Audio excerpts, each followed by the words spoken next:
Today, I want to talk about Khalil Roundtree versus Alex Pereira. Rather, I want to revisit it. I made a video about this fight maybe a couple weeks back, and I didn't really have all of my thoughts gathered at that time, and now I kind of feel like I do.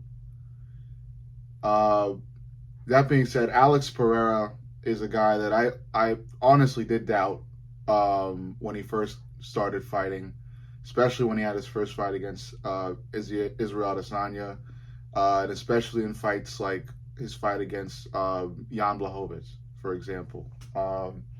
But, his recent past two fights, or past three fights for that matter, two against Yuri Prochazka, one against Jamal Hill, I went with him. I gave up on choosing against him. I went with Alex Pereira because you can't. I was tired. I was done of choosing fighters who I thought would be able to avoid Alex's left hook, and somehow Alex Pereira always, always, always finds his opponent's chin, especially with that left hook. He'll always find it. I don't know how he will, but somehow he'll find it. And now he's brought out another weapon, his head kick. He'll find you with that too, because that looks just as hard and heavy as his left hook does.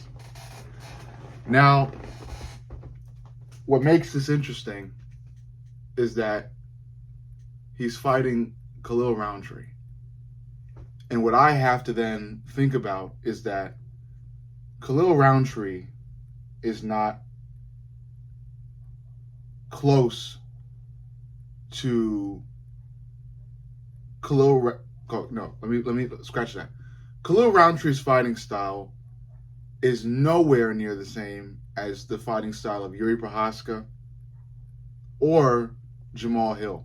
I would argue that Jamal Hill's fighting style is closer to Yuri Prochazka's than it is to Khalil Roundtree's.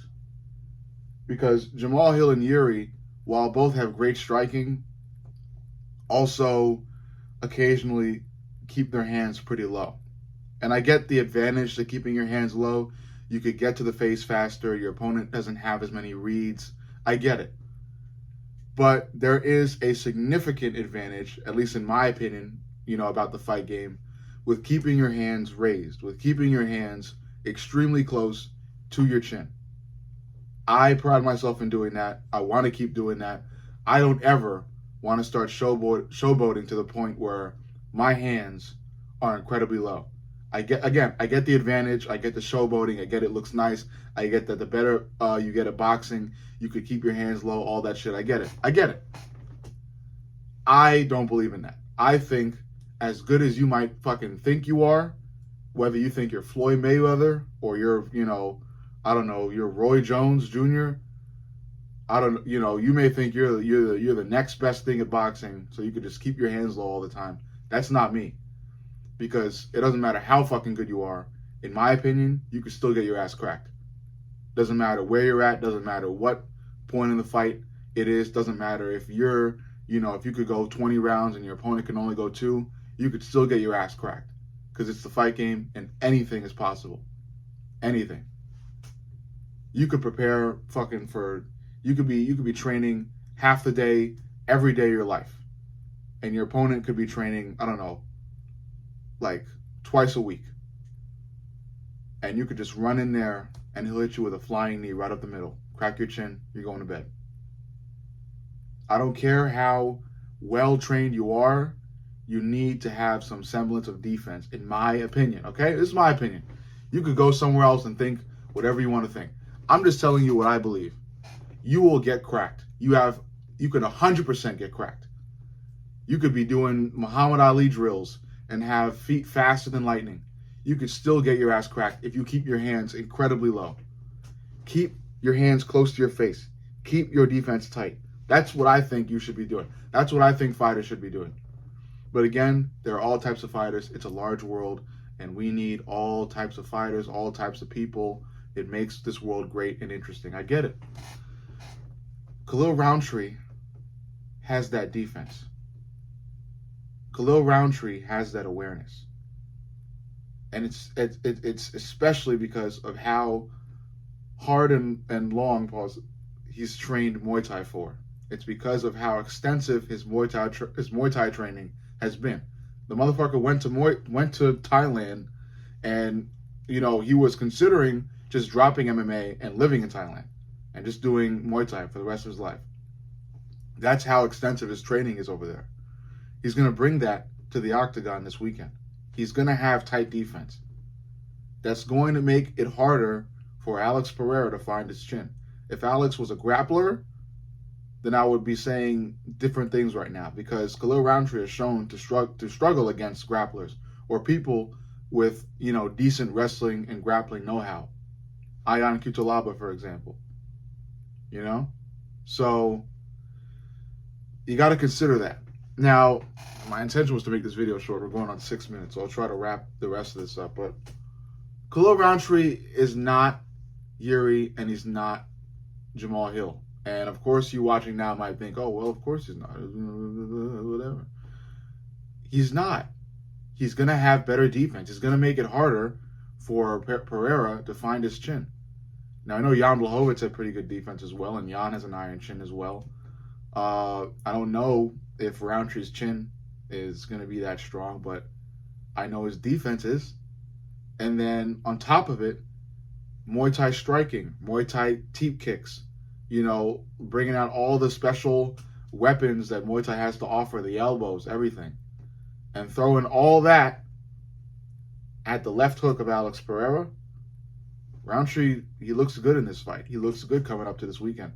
And then on top of it, while I know this aspect doesn't have much to do with fighting in general, you got to look at the plot armor. And with this one, I'm referencing what Chael Sonnen has said previously.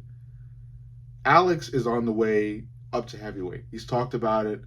He doesn't even talk about light heavyweight and being at light heavyweight at all. He's talked about going back down to middleweight more than he's talked about his future at light heavyweight.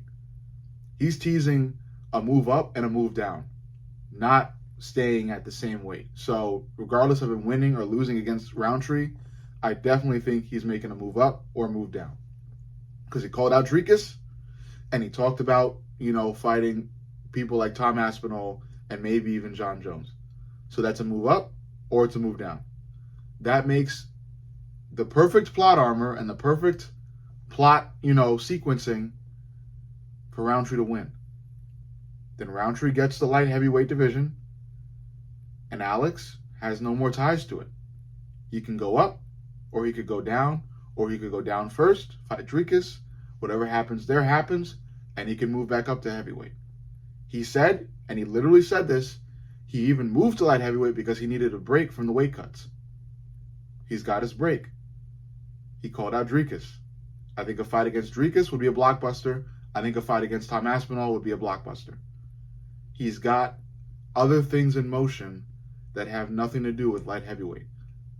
So a loss against Khalil Roundtree would be perfect perfect for breaking the ties, his ties, every tie he's got to light heavyweight. And it would, again, that would boost him towards making a move down or move up, which if he wins at middleweight or light heavyweight, if he wins at middleweight or heavyweight, I'm making a lot of mistakes in this video. If he wins at middleweight or heavyweight, he's going to be in the GOAT list. He's going to be in my GOAT list. He's going to be in my GOAT list. Because I don't know who the fuck can do that. So, I say all this to say, I'm going Roundtree. I think Roundtree's going to win this. Recently, I don't really choose against Alex Pereira anymore because I feel like he finds everybody with that left hook. And I gave you like 3 guys who I think could beat Alex Pereira. Now I'm going 4 guys. Tom Aspinall, Israel Adesanya, John Jones, Khalil Roundtree. Let me know what you think in the comments. Like and subscribe. Love y'all. I forgot to tell you guys by what. Roundtree by decision.